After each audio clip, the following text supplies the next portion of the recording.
अवधूत चिंतन श्री गुरुदेव दत्त श्री स्वामी समर्थ. मी शीतल तुमच्या सगळ्यांचं आपल्या चॅनलमध्ये स्वागत करते आणि सुरुवात करते. म्हणजे आपणास माहितीच आहे की त्या शनिवारी 25 जुलै 2026 या दिवशी आषाढी एकादशी आलेली आहे. अत्यंत प्रभावी तिथी आहे. आपल्या पांडुरंगांची, विष्णूंची, माता लक्ष्मींची असेल, सोबत आपल्या विठ्ठलाचीच म्हणजे पांडुरंगांची सेवा, नामस्मरण आणि पूजा अर्चा करण्याचा, उपवास व्रत करण्याचा अतिशय पवित्र हा दिवस आहे. सर्व देवी देवतांचा म्हणजे एक प्रकारे तेज या व्रतामध्ये असतं, एवढं पवित्रता मांडली गेली आहे आषाढी एकादशीची. त्यामुळे आपल्या सगळ्यांना सोबत आपल्या संपूर्ण वारकरी संप्रदायासाठी हा दिवस खूप महत्वाचा असतो. आणि या दिवशी आपल्याला माहिती की पंढरपूरमध्ये भरपूर अशी गर्दी असते. सर्व वारकरी, सर्व विठ्ठल भक्त, पांडुरंगांचे भक्त सगळे तिथे दर्शनासाठी उपस्थित असतात आणि दर्शन घेतल्याशिवाय तिथून हालत सुद्धा नाही. कितीतरी वेळ ती दर्शनाची रांग चालू असते, पण दर्शन जोपर्यंत विठ्ठलाचं मुख दर्शन होत नाही किंवा दर्शन होत नाही तोपर्यंत त्यांना समाधान मिळत नाही. तर अशा प्रकारे या आषाढी एकादशी या दिवशी आपणास माहिती आहे की सगळ्यांना माहिती आहे की आषाढी एकादशी म्हटलं तर एकच गोष्ट समोर येते, म्हणजेच काय, आपला दिवसभर उपवास करायचा आहे, पांडुरंगांचं नामस्मरण करायचं आहे, त्यांच्या मूर्तीवर अभिषेक करायचा आहे. ह्याच गोष्टी फक्त आपल्या सगळ्यांच्या लक्षात असतात. पण मी एकच सांगेल की आपले जे कोणते आपण ज्या तिथी येतात, उपवास येतात, जे काही आपले सणवार येतात, त्या दिवशी आपण इतर गोष्टी कराव्यास, त्याला काही मी म्हणणार नाही, त्या गोष्टी आपण करायलाच पाहिजे. उपवास असेल, पूजा अर्चा, अभिषेक सगळं करावं. पण आपली जी काही ज्या देवतेचा आपण उपवास करतो आहे, जी तिथी आहे प्रभावी तिथी, त्या तिथीच्या दिवशी त्या देवतेचं आपण जर मंत्र, स्तोत्र, जे काही पाठ असेल किंवा सेवा असेल, जर मनापासून श्रद्धेने जर केली, एक वेळेस तुम्ही उपवास नाही केला पण मनापासून श्रद्धेने त्यांचे जर मंत्र, स्तोत्र पठण केले, त्यांच्या नावाचा एखादा ग्रंथ वाचला मनापासून श्रद्धेने, तर नक्कीच त्यांच्या म्हणजे तुम्हाला भरभरून आशीर्वाद प्राप्त होतो. असं म्हणतात की एखाद्या देवतेची आपण जर मनापासून श्रद्धेने मंत्र, स्तोत्र पठण केले, नामस्मरण केलं, जप केला, तर ते कायम स्वरूपी ते देवतेपर्यंत सदैव राहत असतं. आणि आपण फक्त पंचपक्वान्नाचा नैवेद्य दाखवला, फक्त उपवास केला आणि नैवेद्य दाखवला, आरती केली, तो नैवेद्य काय होतो, 5 मिनिट देवासमोर ठेवतो परत आपणच खातो, तो आपल्या देवतेपर्यंत जातो का, तर नाही. तर आपण त्या दिवशी, एखाद्या प्रभावित तिथीच्या दिवशी किंवा उपवास असेल मोठे मोठे, त्या दिवशी आपण त्या देवतेची जर मनापासून श्रद्धे म्हणजे आराधना केली, नामस्मरण, सेवा, मंत्र पठण केलं, तर ते त्यांच्यापर्यंत कायम स्वरूपी राहतं. आणि ते वेळोवेळी आपल्या ज्यावेळेस संकट येतं, अडचणी येतात आपल्या आयुष्यामध्ये, त्यावेळेस त्याच आपल्याला ते पुण्य प्राप्त होत असतं. आणि आपल्या संकटाच्या वेळेस आपल्याला सगळ्यांना माहिती आहे की प्रत्येक वेळेस पैसा कामी येत नाही, कुठेतरी आपले चांगले कर्म आणि पुण्य देखील कामी आलं पाहिजे, आणि त्याचे कंडिशन आपल्या आयुष्यामध्ये येत राहतात. म्हणून प्रत्येक ठिकाणी पैसाच कामी येईल असं नाही. तर अशा प्रकारे आता आपल्याला ही जी काही येणारी देवशयनी एकादशी आहे, जी आषाढी एकादशी म्हणून पण ओळखली जाते, तर या दिवशी प्रत्येक घरामध्ये एक सेवा, एक गोष्ट ती झालीच पाहिजे. खरं सांगते मी, 100% झालीच पाहिजे प्रत्येक घरामध्ये. तर त्या घरामध्ये, ज्या प्रत्येक घरात ही गोष्ट किंवा सेवा होईल, त्या घराण्याचा प्रखर पितृदोष जो काही असेल तो सगळा काही समूळ नष्ट होऊ शकणार आहे. 7 पिढ्यांचा प्रखर पितृदोष जो आहे तो पण तुमचा कमी होणार आहे, दूर होणार आहे. अशा प्रकारची सेवा असणार आहे. ती सेवा काय आहे, कशी करायची, कोणत्या वेळेत करायचे, हे नियम अटी काय, संपूर्ण मी तुम्हाला आजची व्हिडिओ देणार आहे. नक्कीच व्हिडिओ पूर्ण बघा, स्किप न करता बघा, जेणेकरून तुम्हाला संपूर्ण माहिती व्यवस्थित कळेल. तर मंडळीने तुम्हाला सांगितल्याप्रमाणे 25 तारखेला आहे, तर शनिवारी आषाढी एकादशी आहे, ज्याला देवशयनी एकादशी म्हणतात. देवशयनी एकादशी नावातच सगळं आहे बघा. आपले जे जगाचे आता जे काही आपले पालन करते आहेत भगवान विष्णू, ते या आषाढी एकादशी पासून आपले निद्रावस्थेत जात असतात, म्हणजे योग निद्रेत जात असतात 4 महिन्यांसाठी. आपल्या कार्तिकी एकादशी पर्यंत ते 4 महिने निद्रावस्थेतच असतात. आणि हा 4 महिन्याचा काळ म्हणजे चातुर्मास असतो. आता हे तुम्हाला कळालं, पण आपणास हे पण माहिती असेल की बा प्रत्येक महिन्यामध्ये 2 पक्ष असतात, एक शुक्ल पक्ष आणि कृष्ण पक्ष असतो. शुक्ल पक्षाचे 15 दिवस असतात आणि कृष्ण पक्षाचे 15 दिवस असतात. शुक्ल पक्ष, आता ही आपली जी काही आषाढी एकादशी येणार आहे ती आपली शुक्ल पक्षातील आषाढी एकादशी आहे. तर या शुक्ल पक्षातील आषाढी एकादशी दिवशी, म्हणजेच त्या शुक्ल पक्षातल्या 11व्या दिवशी एकादशी तिथी येत असते. आणि त्याच दिवशी आपली एकादशी तिथी असते. त्या दिवशी आपण जर आपल्या मनापासून श्रद्धेने घरामध्ये जर आपण एक सेवा जर केली, प्रत्येक महिन्याच्या एकादशीला जर केली, तर अत्यंत प्रभावी, उत्तम, सगळ्यात प्रभावी. पण आपणास माहितीये की संपूर्ण वर्षभरातला एकादशी करणं आपल्याला शक्य होत नाही प्रत्येकाला.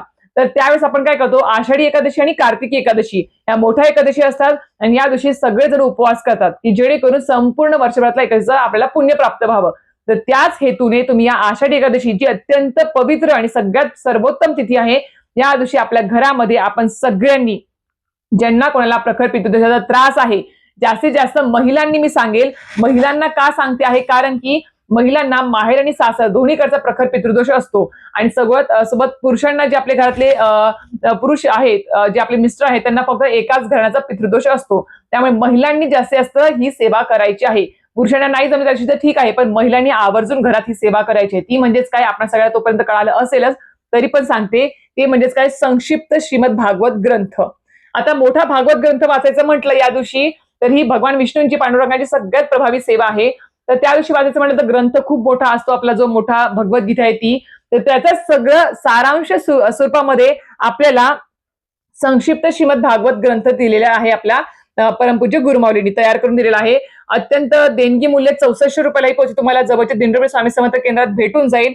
लवकर यासाठी व्हिडिओ केला आहे, कारण की ज्यांच्या कोणाकडे ही पोथी नसेल त्यांनी आवर्जून ही पोथी केंद्रातून आणून घ्यावी. तर ही पोथी आपल्या घरामध्ये असणं खूप गरजेचं आहे.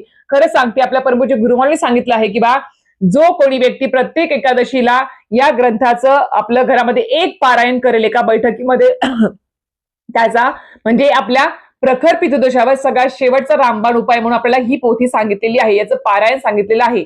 तर तुम्ही प्रत्येक एकादशीला जर केलं तर अतिशय उत्तम, पण नाही शक्य तर या आषाढी एकादशीची प्रभावी उत्तम तिथी आहे त्या दिवशी तरी आपल्या घरामध्ये दिवसभरात कधीही करा, ब्रह्ममुहूर्तापासून ते रात्री झोपेपर्यंत कधीही करा, पण आवर्जून हा ग्रंथाचं पाठ आपल्या पारायण घरात झालंच पाहिजे.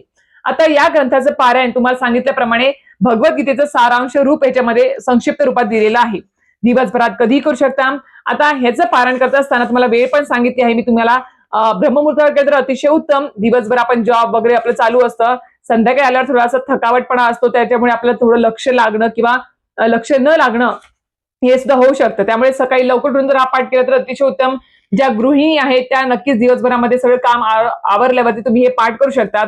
आता हे पारायण करत असताना तुम्हाला काय करायचं आहे, सर्वप्रथम आपल्याला एखादी वेळ ठरवायची की त्या वेळेत मला हे पारायण करायचं आहे. आपल्या देवघरासमोर बसून आपण हे पारायण करावं. धूपदीप लावायचं आहे, आसनावरती आपण बसावं, पारंपरिक पोशाख घालावे.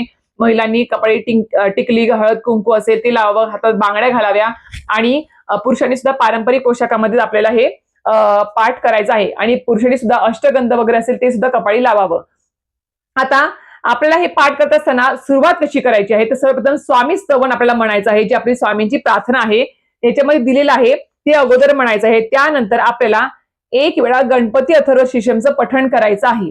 त्यानंतर स्वामी समर्थांची एक माळ जप करायची आहे. त्यानंतर 24 वेळा गायत्री मंत्र, एक माळ विष्णू गायत्री मंत्र आणि एक वेळा पुरुष सूक्तम आणि एक वेळा श्री सूक्तम, हे सुरुवातीला सगळं करायचं आहे. त्यानंतर याच्यामध्ये गणपती अथर्व शीर्षम सुद्धा दिलेला आहे, पाठ नसेल तर तुम्ही इथून वाचू शकता. ते सगळं झालं त्यानंतर तुम्हाला इथे येतो अध्याय पहिला. अध्याय पहिला इथे सुरू झाला की आपला समाप्ती कुठे होती तुम्हाला लगेच दाखवते. आता अध्याय पहिला इथे सुरू झाला, हे बघा याची आता समाप्ती येते अध्याय पहिला याची या इथे. तर याच्यामध्ये बघायला गेले तर एकूण 14 अध्याय याच्यामध्ये आहेत. शेवट तुम्हाला दाखवते याच्यामध्ये, तर डायरेक्ट सुरुवात दाखवली तर अध्याय 14वा 1 ते 14 अध्याय याच्यामध्ये आहेत. सोबत आपल्याला याच्यामध्ये शेवटी फलश्रुती सुद्धा दिलेली आहे. ती फलश्रुती हात जोडून म्हणायची आहे. याच्यामध्ये शेवटी श्रीकृष्णाची आरती दिलेली आहे. सुलभ संक्षिप्त भागवताची पण आरती दिलेली आहे. सोबत आपल्याला ज्या आरत्या दिलेल्या आहे पोथीच्या मागे त्या सर्व आरत्या आपल्याला पारायण झाल्यावरती घ्यायच्या आहेत, करायच्या आहेत. तर हे झालं आपलं संपूर्ण पारायण. तुम्ही या पद्धतीने एका बैठकीत करायचं आहे. अर्ध सकाळी वाचू का, अर्ध संध्याकाळी वाचू का, नाही, एका बैठकीतच करावं. एका बैठकीत जी ऊर्जा असते, जेवढं लक्ष केंद्रित होतं तेवढं आपल्या 2 भागामध्ये होत नाही. म्हणून सांगते आहे की आपल्या एखादी वेळ निश्चित करा आणि त्या वेळेत हे पारायण नक्कीच करा. मी एकच सांगेल तुम्हाला की आता प्रखर पितृदोष, आता खूप जण घाबरतात त्या गोष्टीला, पण एक सांगेल की प्रखर पितृदोष हा काही वाईट नाही आहे. फक्त एक काय असतं गोष्ट की आपले जे काही गेलेले पितर असतात, आपले पूर्वज जे असतात, 7 पिढ्यांपैकी कोणी पण आपले जे काही पूर्वज गेलेले आहेत, तर कुठेतरी त्यांच्या काहीतरी इच्छा राहिल्या असतात, कुठेतरी त्यांचे काहीतरी विधी राहिलेले असतात. खूप लोकांना त्याचा विसर पडतो. एकदाच फक्त वर्षात घातलं झालं, परत ते नंतर बघत सुद्धा नाही की पितरांसाठी आपण काहीतरी केलं पाहिजे. अन्नदान असेल, काही सेवा असेल, काही जप असेल, वेळोवेळी त्यांच्यासाठी काहीतरी करणं असेल, या गोष्टी खूप जण करत नाही. जे करतात त्यांना प्रखर पितृदोषाचा त्रास कधीच होत नाही. असं म्हणतात की ज्या वेळेस तुमच्या आयुष्यामध्ये सगळं काही चांगलं आहे, पण अचानक अशा काही गोष्टी घडतात की ज्या तुम्ही विचार सुद्धा केलेला नसतो. म्हणतात ना, श्रीमंत व्यक्तीला सुद्धा गरीब करून आणणारा दोष म्हणजेच प्रखर पितृदोष. तुम्हाला सुखाने जगून देणारा, सदैव काही ना काहीतरी आजारपण आहे, कटकटी आहे, भांडणं आहे, तुमचं म्हणतात ना की पूर्णपणे आर्थिक प्रगती न होणे असेल, घरामध्ये वंशवाढ न होणे असेल, किंवा लग्न शुभकार्य न होणे असेल, घरामध्ये नवरा बायकोचं न पटणे असेल, किंवा काही पण असेल, म्हणजे सुखाने तुमचं काही चालूच नाहीये, सदैव काहीतरी चालू आहे, तर समजायचं की बा प्रखर पितृदोष लागलेला आहे आणि तो दूर करावा यासाठी खूप मोठ्या मोठ्या विधी पण सांगतात. ते तुम्ही पण करू शकता जर तुमची यथाशक्ती तशी असेल, तुमची परिस्थिती असेल तुम्ही करू शकता. पण खूप जणांची तेवढी परिस्थिती नसते की प्रत्येक विधी करू शकेल. तर त्यासाठी सांगते की बा परमपूज्य गुरुवारांनी हे सांगितलं आहे की तुम्ही या पोथीचं पारायण प्रत्येक एकादशीला करा. वेळोवेळी करत चला. एकादशी तिथी खूप प्रभावी तिथी असते. भगवान विष्णू पांडुरंगांना सर्व समर्पित असते आणि ही सेवा म्हणजेच काय, भगवान विष्णूंची सेवा आहे. त्याच्यामुळे तुम्ही चातुर्मासामध्ये रोज आणि जास्तीत जास्त वेळ सुद्धा ह्या ग्रंथाचं पारायण करू शकता. आणि सगळ्यात महत्वाचं तुम्ही एक आषाढी एकादशी दिवशी आवर्जून याचं पारायण नक्कीच घरामध्ये करावं. तुमच्या संपूर्ण जे काही पितर आहेत 7 पिढ्यांचा त्यांचा आशीर्वाद तुम्हाला प्राप्त होतो आणि त्यांच्या आत्म्यात शांती लाभते. जिथे कुठे आपले पितर असतात गेल्यानंतर तिथे काहीतरी त्यांना त्रास होत असतो आणि तो त्रास त्यांना होऊ नये आणि त्यांना तिथे त्रास झाला तर ते तुम्हाला त्रास देतात का? कारण की त्यांच्या ते अपेक्षा कोणाकडून करणार की त्यांच्या आत्म्यात शांती मिळण्यासाठी, तर आपल्या वंशावळकडून करणार. म्हणजे आपले जे काही मुलं बाळ नातवंड आहेत त्यांच्याकडून ते अपेक्षा करणार की बाबा काहीतरी कर आणि माझ्या आत्म्यात शांती लाभू दे आणि मला मुक्ती मिळू दे, असं त्यांचा इच्छा असते. पण आपण आपल्या संसार आहारगाड्यामध्ये सगळं काही आपण म्हणजे गुंतून गेलेलो असतो. आपल्याला काही म्हणजे विसर पडतो त्या गोष्टींचा. आपण फक्त सणवार असेल किंवा पितृपक्ष आला वर्षभरामध्ये एकदा, त्याच वेळेस आपण काही मनापासून तेवढं करतो. पण तेवढंच काफी नाही आहे. वर्षभर सुद्धा आपण त्यांच्या सेवा पारायण त्याच्यासाठी काहीतरी करणं खूप गरजेचं आहे. कारण की त्यांच्यामुळेच आज आपण आहोत आणि त्यांच्यामुळेच आज खूप जण बघायला गेलं तर जे काही तुमच्याकडे आता जे काही चालू आहे सुख समृद्धी ती सगळी काही त्यांच्यामुळेच आहे असं म्हणायला हरकत नाही. त्यांच्या आशीर्वादाने सगळं काही आहे. आणि तुम्हाला पितरांचा आशीर्वाद तुमच्या सोबत असेल तर तुम्हाला कुठल्याच गोष्टी तुम्ही अडचणी येणार नाही. सगळं काही सुरळीत चालू राहणार एवढंच मी तुम्हाला सांगते आहे. म्हणून आपले पितर, कुलदेवी, कुलदेवता आणि आपले गुरु ह्या चौघांची सेवा वेळोवेळी होणं खूप गरजेचं असतं. तर ही सेवा खूप प्रभावी आहे, खूप प्रभावी आहे. ही पोथी नसेल तर जबरदस्त दिंडोरी स्वामी समर्थ केंद्रातून आणून घ्या आणि ह्या पोथीचं पारायण वेळोवेळी करत चला. तुम्हाला नियम अटीचा माहिती आहे, त्या दिवशी उपवास असतो त्याच्यामुळे आपल्याला काही जास्त काही त्रास होणार नाही. सगळ्यांचाच उपवास घरामध्ये असतो. म्हणजे वातावरण सुद्धा पॉझिटिव्ह असतं. तर नक्कीच सांगेल की हे पारायण नक्कीच करा, 100% करा. नियम अटी आणि जे उपवास करणार नाही त्यांनी फक्त एक नियम पाळावा, या दिवशी चुकून सुद्धा आपल्याला भात वगैरे खाऊ नका. एकादशीला भात खात नाहीत, कालच्या व्हिडिओत मी सांगितलं आहे तुम्हाला. आणि सोबत सात्विक आहार घ्यायचा आणि पारायण पूर्ण झालं की आरती करायची. जो काही नैवेद्य आहे गोडाचा थोडासा दाखवायचा, दूध साखर जे काही असेल तुम्ही फळ वगैरे दाखवू शकता त्याची उपवास असल्यामुळे. पण नक्कीच हे पारायण करा, खूप खूप प्रभावी आहे. मी सुद्धा खूप वेळेस केलेला आहे, तुम्ही सुद्धा करा. आणि आपल्या पितरांचा आशीर्वाद सोबत असले तर खरं सांगते प्रत्येक क्षेत्रात तुम्हाला यश मिळणार म्हणजे मिळणार, 100% मिळणार. तशा प्रकारे तुम्हाला आजचा व्हिडिओ माहिती आवडली सुद्धा नक्कीच व्हिडिओ लाईक शेअर सबस्क्राईब करायला विसरू नका. श्री स्वामी समर्थ.